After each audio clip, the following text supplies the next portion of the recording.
Namaste to all students. Khushbu Bitia. Myself, JVN Dr. Khushbu Verma, Faculty of Agriculture and Veterinary Science.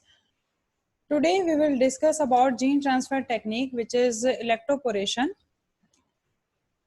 And electroporation is a direct gene transfer technique which do not require any kind of a vector. So, first of all, we will discuss about the introduction of electroporation. So introduction of DNA into plant cells by exposing them for very brief period into high voltage electric pulses, which induces transient pores in the plasma membrane.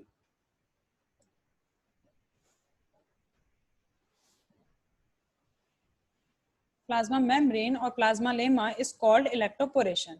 There are two systems. First is low voltage and long pulse method, which is 300 to 400 voltage for 10 to 15 milliseconds. Second one is high voltage and short pulse method, which is 1000 to 1500 voltage for 10 microseconds only. This method is more stable in comparison to low voltage method.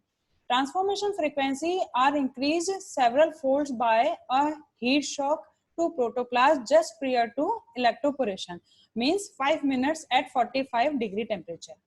Second, the presence of low concentration of PEG approximate 8% during electroporation. So these two factors will increase the transformation frequency for electroporation method.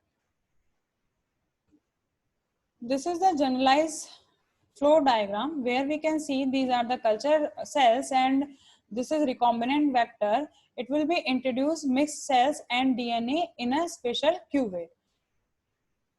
And then we will give electric pulses for required time period, apply voltage. The cells take up DNA through holes in the membrane. DNA enters into the nucleus. Now apply the selection method. If they are showing stable expression, they will grow in the selective media. If non-recombinant cells are there, they will not be able to grow on the selective media. Now come to the advantages of electroporation. So some plants are PEG sensitive, so electroporation may be of choice. Method is fast, less costly, and high percentage of stable transformants can be produced. Application of electroporation is that it has been used to produce stably transformed cell lines and plants for several species like tobacco, maize, rice, wheat, etc.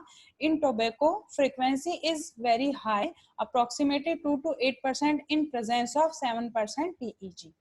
So this is the sum up of this session.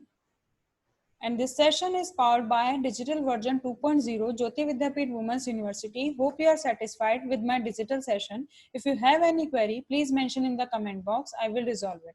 Thank you.